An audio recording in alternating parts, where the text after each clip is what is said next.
Hi guys, so Matt Frei had an interesting chat with an irate caller who said that the Tories have ruined Britain over the last 14 years and that half of them need to be locked up.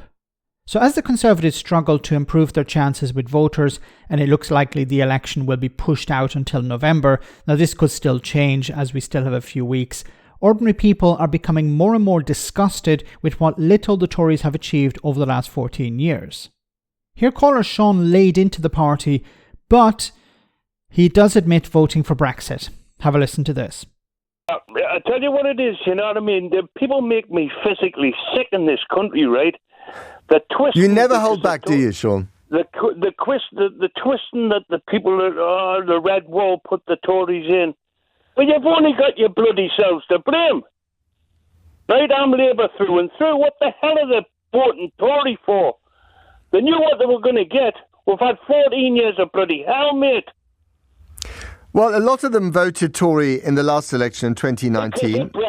Because of Brexit, because of Jeremy Corbyn. I mean, there are a whole bunch of factors that led to that result. Boris Johnson. Brexit has ruined this country, right? And they can't get over it. Oh, we'll get the Tories in. They'll deliver Brexit. They've never done anything of the sort, mate. They've ruined the country. Would you like to see the Labour Party in power, and would you like to see them in power reversing Brexit? Because they're not talking about that in any shape or form. I bet you any money we go back into Europe. It's the biggest mistake that this country's ever made. I voted to leave, mate. It's the biggest mistake I've ever done. You voted to leave? I voted to leave, and it was the biggest mistake I've ever done in my life. But we've got to get rid of this corrupt Tory government. And why won't they not have a mayor election? Because they're bloody petrified, mate.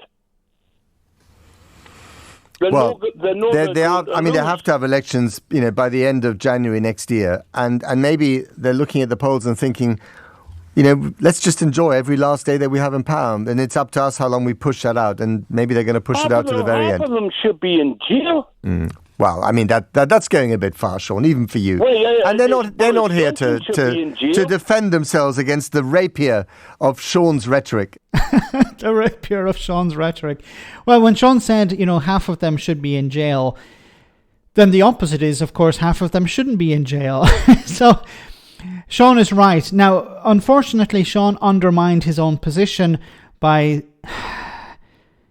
criticising people who voted for the Tories in 2019 by saying, well, they knew what they were voting for. They voted for charlatans and liars and crooks, and that's what they got.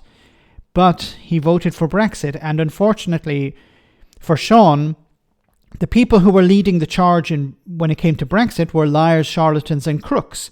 Boris Johnson, Jacob Rees-Mogg, Nigel Farage. So you can't really criticise people who voted for Boris Johnson in 2019 if you voted for Brexit. Now, many people realised after the vote for Brexit that it was a mistake, but unfortunately, people bought the lies once again. And this is a serious problem. Politicians are able to lie to people, but not just lie once. They're able to lie on numerous occasions and get away with it. Boris Johnson is the perfect example.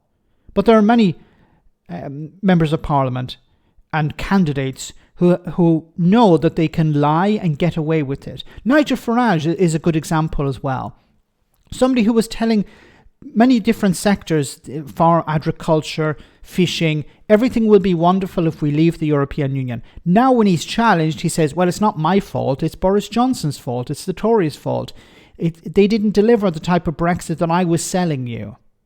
Now, he never told people at the time, if I'm not in charge, you're not going to get a good Brexit. He said, no, Brexit will be wonderful. He even said that if it was a failure, he would leave the country. Or maybe that was Boris Johnson. Either way, people are lying to you all the time. What you need to do is look at people's track record. Are these people honest? Do they have my interests at heart? Or is it just their own interests? And decide to vote based on that. Policy, I always say that policy should be the deciding factor. But of course, somebody can, like the Richard Tice and the Reform UK Party, will say, well, Our policy is to reduce waiting lists down to zero. Our policy is to reduce immigration down to zero. But of course, they can't achieve these things. And of course, these are people who used to be part of the Brexit Party and built their entire careers based on lies. Let me know in the comment section, guys, what you think. As always, your comments are greatly appreciated. Thanks a lot.